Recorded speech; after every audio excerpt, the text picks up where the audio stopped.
Bismillahirrahmanirrahim. Assalamualaikum warahmatullahi wabarakatuh. Perkenalkan, nama saya Usmono Hardi Sumaryo dari SD Negeri 2 Semedo, BK Punsen, Kabupaten Banyumas. Pada pagi hari ini saya akan melaksanakan tugas untuk mengikuti uji kinerja dan membuat video pembelajaran sebagai salah satu tugas PPG dalam jabatan tahun 2020 di Universitas Kanjuruhan, Malang. Assalamualaikum warahmatullahi wabarakatuh. Waalaikumsalam warahmatullahi wabarakatuh. Apa kabar anak-anakku semua? Kalian adalah generasi hebat. Alhamdulillah, mudah-mudahan kita semuanya tetap dalam keadaan sehat, tetap untuk belajar meskipun sampai dengan saat ini kita belajar masih menggunakan media online atau daring ya. Jadi demikian, sekali lagi Pak Guru harapkan kalian tetap bersemangat, tidak putus asa. Mudah-mudahan kita berdoa juga agar pandemi corona ini segera berlalu, sehingga kita bisa segera bertatap muka untuk pembelajaran secara normal atau luring ya, luar jaringan. Baik anak-anakku sekalian, pada pertemuan kali ini sebelum kita mengawali pembelajaran, terlebih dahulu mari kita awali dengan berdoa bersama-sama. Baik, untuk berdoa pagi ini Pak Guru minta tolong Herar untuk bisa memimpin doa, disiapkan berdoa. Sudah siap Herar? Silakan dipimpin doa. Siap berdoa mulai. Bismillahirrahmanirrahim. Raditu billahi robba wa bil islami dina wa bi Muhammadin nabiyya wa rasulah. Rabbi sidni ilma warzuqni fahma. Amin. Terima kasih. Benar sudah memimpin doa dan mudah-mudahan doa kita terijabah selama pembelajaran ini dan seterusnya kita akan mendapatkan tambahan ilmu yang bermanfaat. Ya, kalian menjadi generasi anak-anak yang hebat, menjadi anak-anak yang pandai. Mudah-mudahan ke depan kalian juga menjadi anak-anak yang soleh-solehah dan menjadi anak yang sukses untuk kehidupan berikutnya. Allahumma amin. Baik, untuk selanjutnya mari kita bersama-sama agar lebih mencintai negara Indonesia, kita menyanyikan lagu nasional secara bersama-sama.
Baik, anak-anakku sekalian, Pak Guru akan tayangkan untuk pembelajaran pagi ini. Silakan kalian disimak pada layar monitor kalian ya di HP. Atau barangkali ada yang menggunakan laptop di laptop.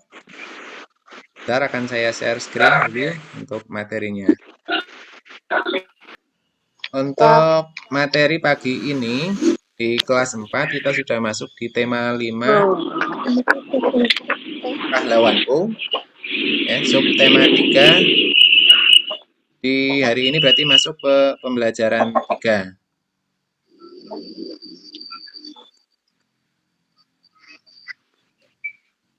Ya, subtema 3 itu tentang sikap kepahlawanan. Nah, apa tujuan pembelajaran hari ini? Tujuan pembelajaran yang akan kita capai selama pembelajaran hari ini yaitu kalian bisa melihat pada layar kalian. Yang pertama, setelah membaca teks non-fiksi yang dikirimkan guru, nanti diharapkan siswa dapat membandingkan informasi tentang hal-hal yang sudah diketahui dan ingin diketahui dari teks non-fiksi dengan tepat. Tujuan kedua, setelah membaca teks non-fiksi yang dikirimkan, siswa dapat menuliskan kembali sikap kepahlawanan dari teks non-fiksi yang telah dibaca dengan bahasanya sendiri. Kemudian tujuan yang ketiga yaitu, setelah mengamati video pembuatan periskop, siswa dapat menyimpulkan sifat-sifat cahaya dengan benar. Kemudian yang keempat, setelah mengamati video pembuatan periskop yang dikirimkan melalui grup, siswa dapat laporan hasil percobaan tentang sifat-sifat cahaya dengan benar. Itu diantara 4 tujuan pembelajaran yang akan kita capai hari ini. Baik, anak-anakku sekalian, kita mulai untuk matan pelajaran hari ini ada bahasa Indonesia dan IPA ya. Untuk bahasa Indonesia nanti kita akan mempelajari salah satu sikap kepahlawanan. Tentu kalian masih ingat dengan perjuangan para pahlawan kita. Apakah sikap kepahlawanan itu hanya ditunjukkan pada masa perjuangan melawan penjajah saja? Tentu tidak ya, karena tokoh pada masa sekarang, bukan di masa perang juga banyak sekali yang tindakannya atau perbuatannya mencerminkan sikap kepahlawanan. Mari kita cari tahu bersama. Ya, sikap kepahlawanan bisa kamu temukan di lingkungan kamu. Ya, kamu bisa belajar tentang sikap kepahlawanan dari kisah penjaga pintu perlintasan kereta api. Untuk menambah pengetahuan kita, ya, kita akan belajar tentang sikap kepahlawanan dari tokoh penjaga pintu kereta api. Mari kita simak teks berikut ini. Nah, ini pahlawan tanpa tanda jasa. Namanya Gimin. Gimin tinggal di desa Lemah Abang, Karawang. Pekerjaannya sangat mulia, banyak orang yang telah ia selamatkan. Namun demikian, banyak orang yang tidak peduli terhadap pekerjaan yang ia lakukan. Tidak ada ucapan terima kasih yang diberikan kepadanya. Pendapatannya sangat kecil, tentunya kurang untuk memenuhi kebutuhan keluarganya. Jam istirahatnya tidak menentu. Bahkan, suatu saat ia tidak bisa menikmati makan siangnya karena tiba-tiba ada pekerjaan yang harus ia lakukan. Hari raya pun terkadang ia harus masuk bekerja. Namun, Gimin tetap berusaha untuk bekerja sepenuh hati. Gimin sangat mencintai pekerjaannya. Ia sudah melakukan pekerjaannya hampir 30 tahun lamanya. Apa sebenarnya pekerjaan Gimin? Mengapa ia sangat senang dengan pekerjaannya? Gimin adalah seorang penjaga pintu perlintasan kereta api. Ia sangat bangga dengan pekerjaannya yang ia lakukan karena ia bisa menyelamatkan banyak orang. Mulai dari pejalan kaki, pengguna sepeda motor, penumpang mobil, atau pengguna kendaraan lainnya. Panas terik atau guyuran air hujan tidak pernah ia pedulikan. Begitu juga dengan suara bising kendaraan. ia tidak pernah terganggu dengan semua itu. Bahkan, umpatan dari mereka yang marah karena Gimin menutup pintu rel pun ia abaikan. Di dalam pikirannya, yang ada hanyalah berusaha untuk menyelamatkan orang-orang. Nah, itu teks bacaan yang setelah Pak Guru bacakan, kalian menyimaknya.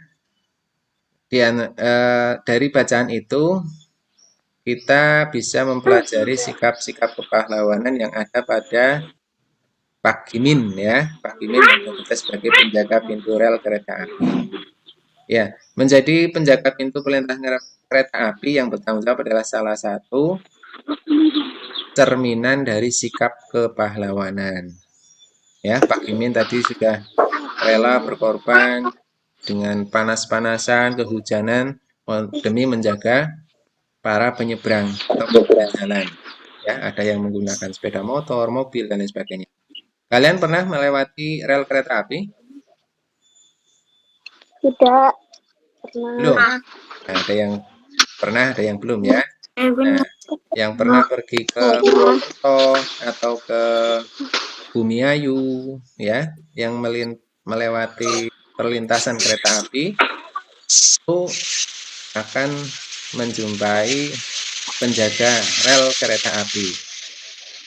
Dari sana kita bisa melihat dengan bacaan tadi, ini kisahnya Pak Gimin ya. Tuh, kita akan tahu mereka itu berjuang untuk menjaga rel perlintasan kereta api meskipun dengan taruhan nyawa. Ya. Baik, kita lanjut ya. Untuk kisahnya Pak Gimin tadi, beberapa hal bisa kita ambil contoh tentang sikap kepahlawanan yang bisa kita tiru dari sosok beliau. Ya, Pak Gimin namanya. Kita lanjutkan dulu untuk materi selanjutnya. Kita masuk di muatan pembelajaran yang kedua, yaitu tentang IPA. Nah, sikap kepahlawan pun dimiliki mereka yang bekerja di kapal selam. Tahu kapal selam? Ya, kapal selam ya berarti kapal yang ada di mana? Menyelam ya di bawah laut. Laut. Mereka menjaga perairan Indonesia agar tetap terjaga dari gangguan orang-orang yang tidak bertanggung jawab. Ya, karena ternyata di dalam laut itu bisa ada penyusup dari luar ya, orang-orang luar itu bisa masuk ke perairan Indonesia untuk mencuri kekayaan laut kita. Itu bisa tidak terlihat yaitu dengan menggunakan kapal selam. Oleh karenanya ada tentara-tentara kita juga ya, angkatan laut yang menjaga laut kita ya dengan menggunakan kapal selam ini. Biasanya kapal selam menggunakan sebuah jendela yang membantunya melihat keadaan sekeliling. Jendela ini berfungsi seperti mata pengintip. Jendela pada kapal selam ini disebut periskop. Nah, inilah yang akan kita pelajari pada muatan IPA kali ini, yaitu mempelajari tentang periskop. Sudah siap ya? Nah, bagaimana prinsip kerjanya periskop? Mari kita perhatikan bersama-sama materi berikut ini. Sebuah periskop ini bekerja berdasarkan prinsip refleksi cahaya dengan menggunakan dua cermin datar. Nah, ini nanti akan lebih jelasnya. Materi ini nanti Pak Guru bagikan dan mari kita akan melihat. Nanti Pak Guru perlihatkan tayangan videonya ya. Nah, setelah tayangan video ini, nanti diharapkan juga kalian bisa mempraktekkan untuk membuat periskop sederhana di rumah kalian masing-masing.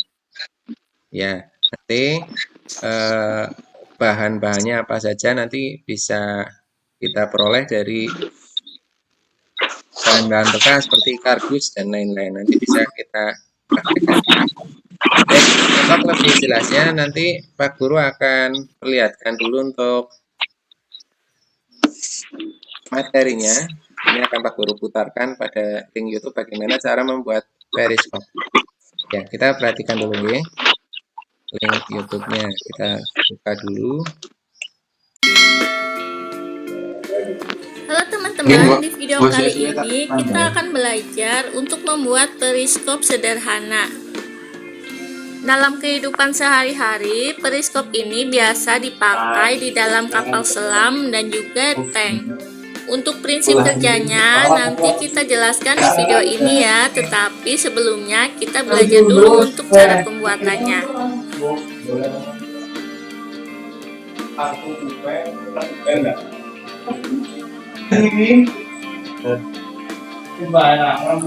Oke, langsung aja kita ke cara pembuatannya. Di sini yang kita butuhkan yaitu kardus dengan tinggi kira-kira 30 sampai 50 cm. Kemudian lebarnya di sini aku memakai 5 cm ya teman-teman. Dan yang kita butuhkan lagi yaitu 2 buah cermin datar.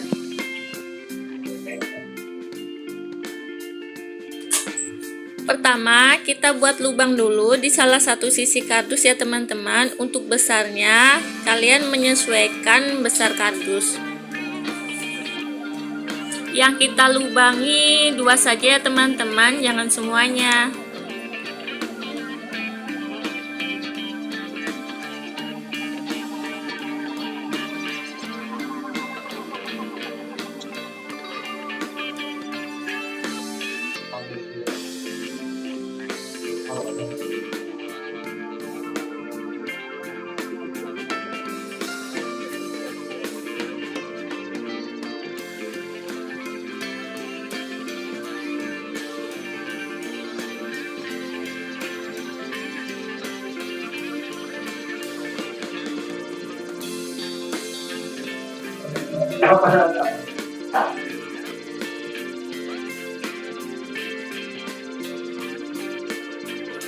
Nah, sudah jadi seperti ini ya teman-teman. Sekarang kita buat kotaknya. Di sini aku akan memakai lem tembak agar lebih cepat kering. Jika tidak ada, kalian bisa memakai lem biasa atau bisa juga lakban atau selotip.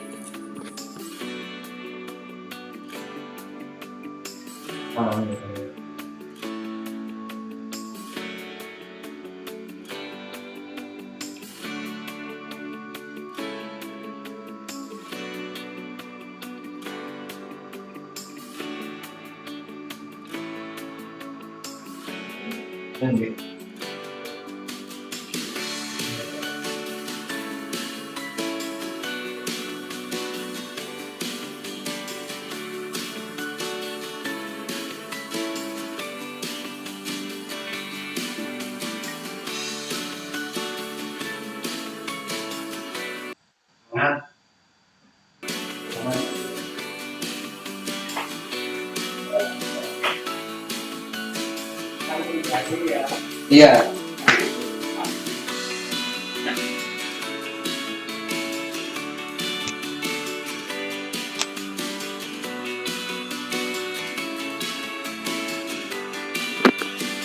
Nah, sudah seperti ini. Sekarang kita tinggal memasang cerminnya. Untuk cermin kita pasang saling berhadapan ya teman-teman, dan posisi cermin dengan kemiringan masing-masing 45 derajat.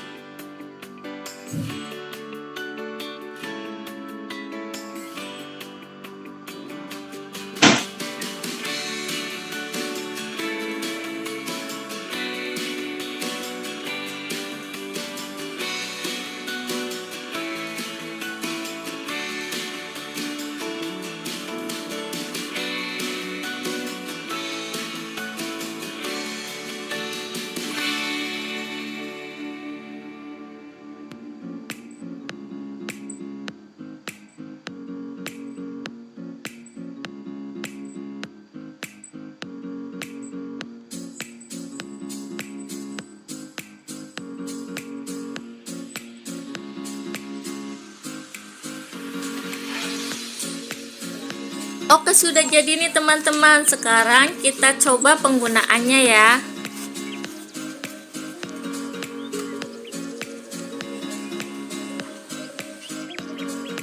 Di sini kalian bisa lihat situasi di luar melalui lubang cermin ini.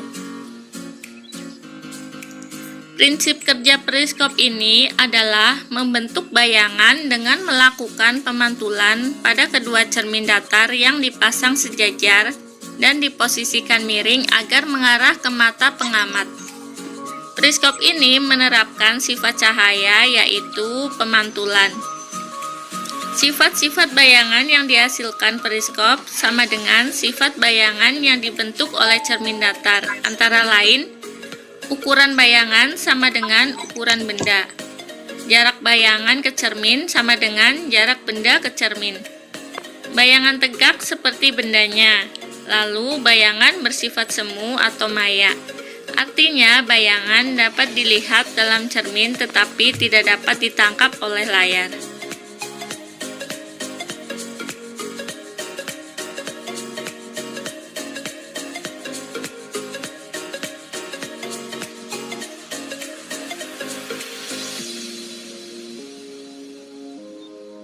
Anak-anakku sekalian, untuk selanjutnya kita sampai pada kesimpulan pembelajaran hari ini.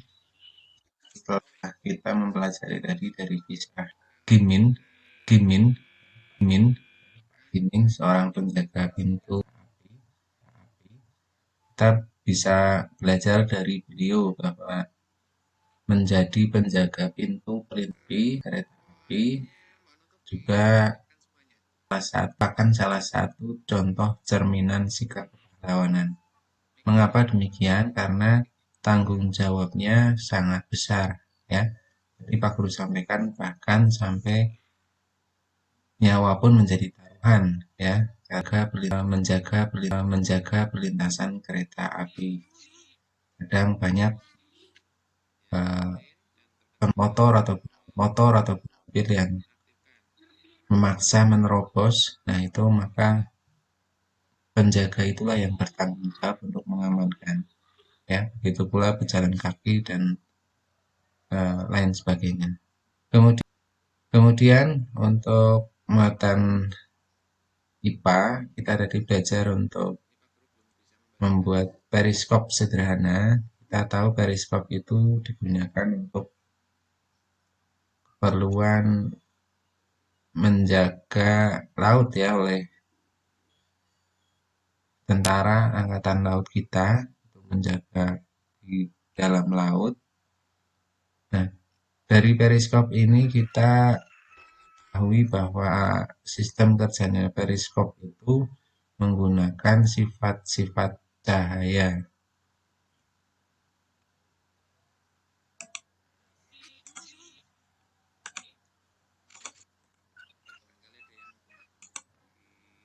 Ya, prinsip kerjanya periskop itu menggunakan cahaya. Antara lain, prinsip kerja periskop itu menggunakan sifat-sifat cahaya, antara lain itu cahaya dapat dipantulkan, kemudian cahaya itu merambat lurus, kemudian sifat cahaya yang ketiga yaitu dapat dibiaskan, cahaya dapat menembus benda bening, dan cahaya dapat diuraikan. Ya. Dari sistem kerjanya periskop tadi di video yang kalian amati, kalian bisa melihat bahwa bayangan yang dihasilkan dengan menggunakan cermin datar itu asli, kan semu, kemudian tidak diperbesar, artinya asli sesuai benda yang kita lihat, ya. Dan untuk periskop ini sekali lagi digunakan untuk mengintai benda-benda atau musuh yang ada di sekitar kita yang kita tidak bisa melihatnya. Contohnya adalah pada kedalaman laut, ini digunakan pada kapal selam. Itu untuk kesimpulan hari ini yang bisa kita pelajari bersama. Mudah-mudahan pembelajaran ini bisa menambah pengetahuan kalian.